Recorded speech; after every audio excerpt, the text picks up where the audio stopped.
भविष्य तो युवाओं के भविष्य के साथ, छात्रों के भविष्य के साथ खिलवाड़ हो रहा है। समाधान यहाँ नहीं निकलेगा। बिल्कुल सही बात बोल रहे हैं भाई जी कि कभी समाधान नहीं निकलेगा। ये कहने का मतलब है कि इस्तीफा देना चाहिए सरकार को। सरकार के जो मंत्री है, देखिए हमारा कर्तव्य ये है कि हम एक सांसद प्रतिनिधि चुनते हैं। प्रधानमंत्री जी का कर्तव्य ये होता है कि वो मंत्री चुनते हैं।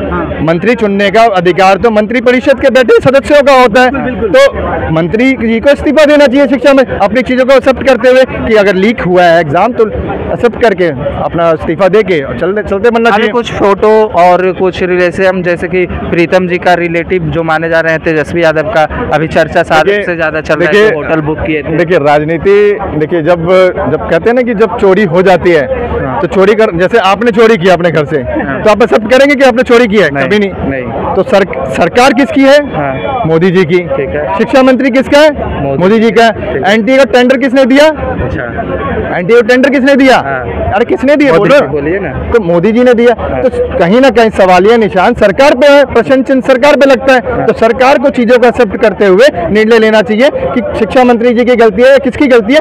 जो भी इसमें कमेटी बना के जो भी इसमें जांच करना चाहिए, जो भी व्यक्ति जो भी दोषी है, और इसे कड़ी से कड़ी सजा देनी चाहिए, जो कि आने वाले समय में ये चीजें होना। और सम्राट चौधरी के साथ भी एक फोटो बहुत वायरल हो रहा है, अमित जी का, उनका। देखिए मैंने बोला ना कि सवालिया निशान है। प्रत्यारोप आरोप प्रत्यारोप चलते रहते हैं लगातार 2014 से लेकर 2024 चल रहा है। 2024 तक 2014 से 24 में 24 बार लीकेज हो गए, लीक एग्जाम हो गए। 24 चल रहा है, 24 बार एग्जाम लीक। तो कहीं ना कहीं सवालिया निशान है। सरकार पे प्रश्न चिन्ह है। अधिकारी तो एग्जाम कंडक्ट कराते हैं, अधिकारी के देख रेख में सब चीजें होती हैं, तो चीजों को समझना चाहिए। अच्छा, आपको 14 से 24 का डेटा, आपको 4 से 14 का डेटा है कितने बार एग्जाम लीक हुआ? बिल्कुल डेटा है हमारे पास। सही बताइएगा। बिल्कुल डेटा है, मैं आपको दिखा देता हूँ डेटा। जैसे कांग्रेस ये देखिए, अरे कुछ भी देखिए, अगस्त 2014 में आर्मी रिक्रूटमेंट एग्जाम इनका है, 24 है। पेपर लीक सरकार। देखिए 14 से 24 का है।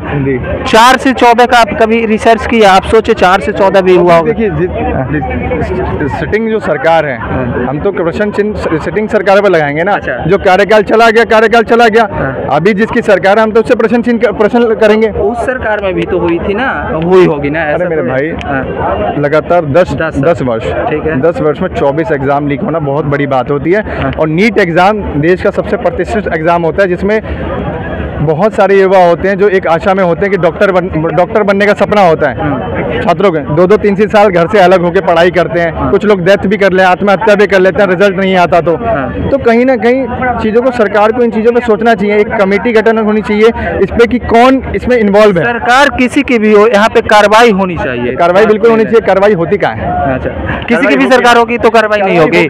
मान लीजिए सरकार चेंज हुआ तो कार्रवाई होगी। देखिए कार्रवाई हो कहाँ रही है? सरकार चेंज नहीं, अधिकारी या मंत्री चेंज होना चाहिए। अच्छा, मंत्री तो मंत्री, गवर्नमेंट हुआ कौन मंत्री? मंत्री जी कौन है? अच्छा, धर्मेंद्र प्रधान जी हैं। धर्मेंद्र प्रधान परिवारवाद का एग्जाम्पल है। अच्छा, पता ही होगा आपको। अच्छा, उनको तो एक वो कहते हैं थाली, सोने की थाली में रखा हुआ मिल गया सब कुछ। पीयूष गोयल जी जानते ही हैं, सुषमा स्वराज जी को जानते ही हैं, बासु स्वराज, अनुराग ठाकुर जी को जानते ही हैं आप, ठीक है। ऐसे अनेकों उदाहरण है भारतीय जनता पार्टी में परिवारवाद के। अच्छा, ठीक है। जो भारतीय जनता पार्टी में भी ऐसे बहुत ऐसे अच्छे व्यक्ति हैं जो कर्मठ हैं, काम करने वाले हैं, उनको मौका ना देके ऐसे लोगों को दे दिया जाता है जिनको नॉलेज ही नहीं होती चीज़ों की। अच्छा, पेपर लीक तो बहुत हुई, बस एक चीज़ और आप बताइएगा, जो कि नीतीश कुमार जी विधानसभा में पारित करते हैं, पिछड़ा अति पिछड़ा को 50 से 65% रिजर्वेशन देते हैं, इसको हाईकोर्ट सीधा खारिज करती है। देखिए क्या सही है? देखिए 50% रिजर्वेशन से ज़्यादा आप दे ही नहीं सकता, एक कानूनन बना हुआ है, सुप्रीम संविधान में है, कॉन्स्टिट्यूशन में है। 50% से ज़्यादा आप रिजर्वेशन दे ही नहीं सकता है, तो कहीं ना कहीं उल्लंघन है। और तभी तो कहीं ना कहीं अगर हाई कोर्ट ने खारिज किया तो उसको सोचते किसी व्यक्ति विशेष की बात को नहीं सुना गया, किसी पार्टी की बात को नहीं सुना गया। ये जो कॉन्स्टिट्यूशन में जो लिखा हुआ है उसको पढ़ के उन्होंने खारिज किया उस चीज़ को। ये चीज़ सही, जैसे कि उस टाइम सरकार थी, शायद तेजस्वी यादव के साथ ही थे, उस टाइम शायद पास हुई थी।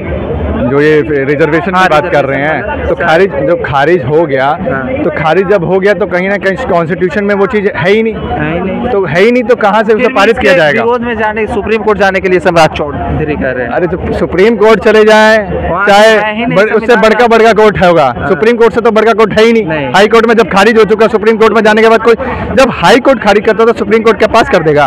जब वही प्रावधान ही नहीं है 50% से ज्यादा का, तो कहाँ से अपने जेब से देंगे? आपको संविधान को देखिए, मेरा मानना ये है कि आर्थिक आधार पर रिजर्वेशन देना चाहिए, जात के आधार पर नहीं देना चाहिए। साफ सीधी बात है, सवर्णों को भी रिजर्वेशन मिलना चाहिए। आज के वक्त में सब लोग सक्षम हैं, कमा रहे हैं, खा रहे हैं सब। टीना डाबी जानते होंगे आप, देश की AIR top rank 1 ST category, ST, ठीक है, शेड्यूल्ड ट्राइब, पता होगा, ट्राइबल। उसके घर में 2 लोग सरकारी नौकरी पे, उसके माता पिताजी सरकारी नौकरी पे, वो लड़की IAS बनी। अगर आप इतने सक्षम हैं, पढ़ने वाले थे, तो आपको जनरल कैटेगरी के थ्रू एग्जाम देना चाहिए था। देश का प्रतिष्ठित एग्जाम दे रहे हैं, उनकी सिस्टर है वो भी IAS का एग्जाम क्लियर कर चुके, वो भी ST कैटेगरी के थ्रू दिया। सर्विस वाले में UPSC सब में तो ये सब चीज तो और नहीं होना। देखिए, शिक्षण संस्थानों में रिजर्वेशन होना ही नहीं चाहिए। यहाँ पर जो बच्चा पढ़ेगा उसको प्रायोरिटी मिलनी चाहिए, दैट्स इट। चलिए ठीक है। तो दोस्तों, जैसा कि आपने देखा कि बिहार के लोगों ने नीट पेपर लीक पे अपनी राय रखी और यहाँ पे रिजर्वेशन पे भी अपनी राय रखी। बहुत लोग संतुष्ट हैं कि 50% से ज़्यादा रिजर्वेशन ऑफ कोर्स नहीं होना चाहिए था, जो कि संविधान में भी नहीं है, प्रावधान है। तो आखिर नीतीश कुमार क्यों लाए थे? चलिए, धन्यवाद।